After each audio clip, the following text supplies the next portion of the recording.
So over the past few days, a ton of interesting Witcher 4 details have been revealed, and since I've been taking in all of it, every last interview article and everything in between, well, today I've gathered everything interesting and condensed it into a really to-the-point video. No filler, just the details that actually tell us something about what kind of game Witcher 4 is going to be. From info on romance to the return of Gwent to how CDPR planned to treat Geralt moving forward and whether he'll be a playable character in Witcher 4, well, point is, there's a lot to get to, and what I've listed isn't even close to everything. To get started though, CDPR have already been talking about how Witcher 4 is going to handle your past choices, the ones you made as Geralt, and the first of a few things they've said on the topic, this one from an IGN interview, is that none of Ciri's Witcher 3 endings are going to be invalidated in Witcher 4, and that no game canon will be broken when it comes to the fate of Ciri. Now, I assume what this means is whatever ending you prefer or ended up with, whether Ciri was a Witcher, Empress, or just plain missing and thought to be dead, well, CDPR have now written Witcher 4 so she ends up deciding to be a Witcher eventually in all three scenarios. If you have mixed feelings on that, I don't necessarily disagree, but I will say that this is something Witcher 3 definitely leaves room for. In the Ciri disappears ending, there's a pretty clear hint that Ciri didn't really die, just that she went elsewhere for a time, and in the Empress ending, if you later get Ciri at Corvo Bianco in Blood and Wine, well, you see that she's clearly unhappy, and she outright says that she's rethinking her decision of ever getting into politics. Though, actually, just between you and me, I'm not certain I'm cut out to rule, govern, all that. Thinking you might give it up? I can't say just yet, but I'm not willing to rule it out. CDPR said that they want Witcher 4 to respect what came before it, including certain player choices from previous games. That was specifically mentioned, and they've also said there's a few-year gap between Witcher 3 and 4, so I do wonder if maybe we'll end up getting a cyberpunk-style prologue for Ciri leading up to her being a Witcher. AKA with the Empress ending, you'll get a prologue explaining how, Ciri realized ruling wasn't for her and left it behind. With the Witcheress ending, maybe you'll see some of her early struggles being a non-mutated Witcher, and if you had the bad ending where she doesn't return at all, well, we could find out what she was even doing, because currently we have no idea what happened to Ciri post-ending in that ending. Really, when it comes to how CDPR are going to account for Witcher 3 choices, the Ciri stuff is interesting, but I'm more interested in how they deal with Geralt, because with what CDPR have said about the role he's going to play moving forward, well, we'll get to that in just a second. First, I do need to take a moment to thank today's sponsor, a very exciting one, Watcher of Realms. If you didn't know, Watcher of Realms is a fantasy RPG with real-time combat that's available on both PC and mobile. And they reached out to me because they're currently hosting a major Christmas giveaway event, so if you were ever going to try the game out, now would be a great time. Watcher of Realms has over 200 heroes currently available, and this Christmas, just by logging in each day, you'll be able to win a ton of free summons to get you started with dozens of them. You can even unlock the legendary hero Callista and a brand new Christmas skin for the mage Lyra.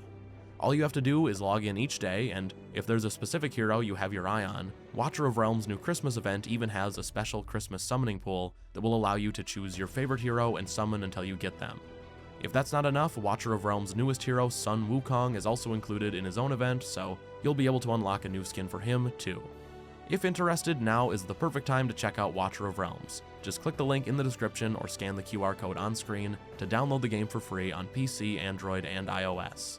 Okay, to keep moving, CDPR, in the past few days, have said a few very interesting things about Geralt. For one, they confirmed that Geralt will be in the game, but that much was probably obvious. I mean, you can't really do a game about Ciri choosing to become a full-fledged mutated Witcher and not have Geralt involved. You have to at least get Geralt's reaction to that decision.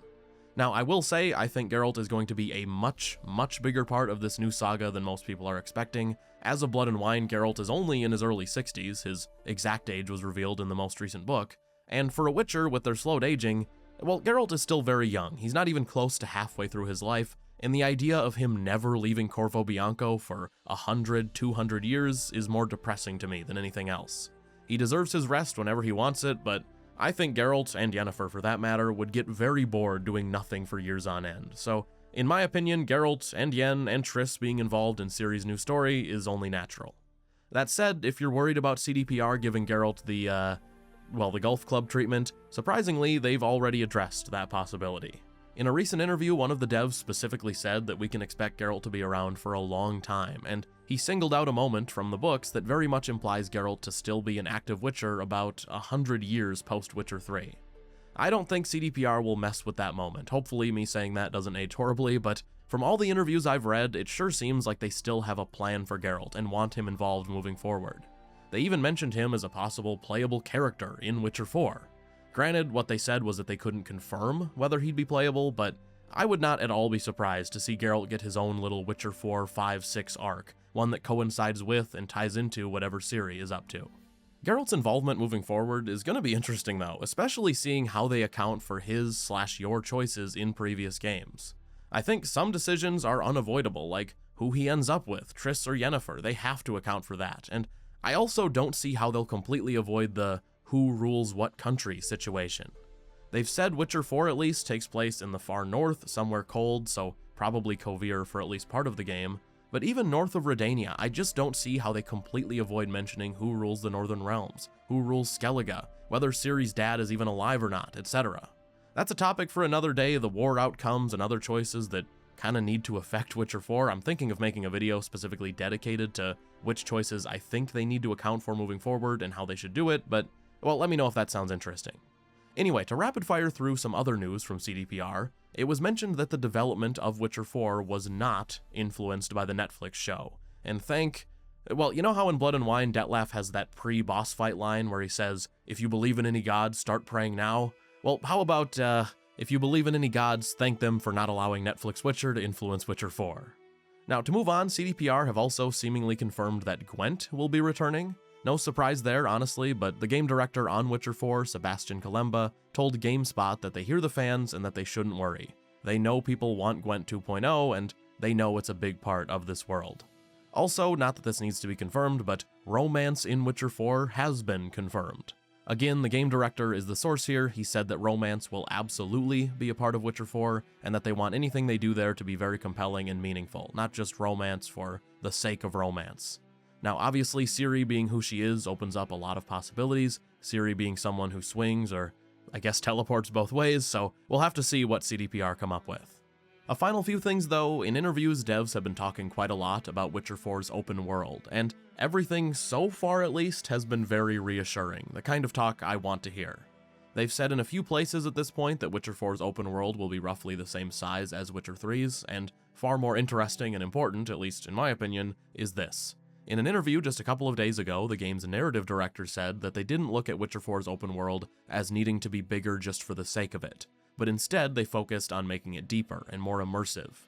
He also said that their ambition with crafting Witcher 4's open world was to have every piece of content be interesting and meaningful, and, well, you guys know this, almost entirely on the back of strong writing, Witcher 3 constantly managed to make some of the game's best moments out of what would be throwaway filler in other games. And from the sounds of it, CDPR plan to do the same with Witcher 4. Whether they succeed, we'll have to see, but the intent is there, which I was happy to hear because with how many Witcher games have been announced, my biggest concern was that we would slowly and sadly see the Assassin's Creedification of The Witcher, aka games pumped out quickly with many hours of content, but nowhere near the depth or quality of a Witcher 3 or a Witcher 2.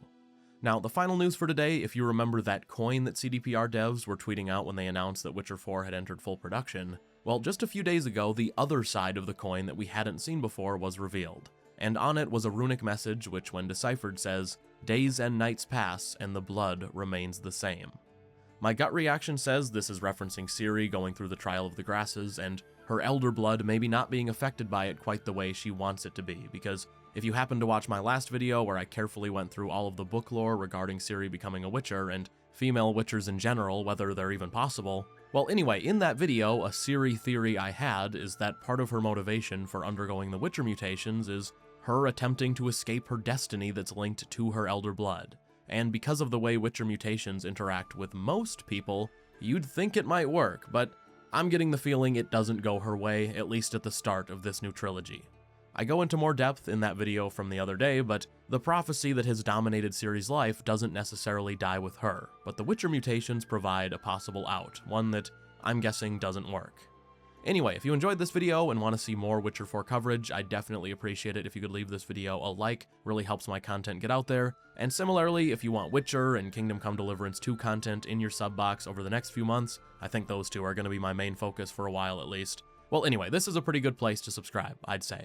That said, thank you all so much for watching, thank you to my patrons for their continued support, and for now, that's all. See ya.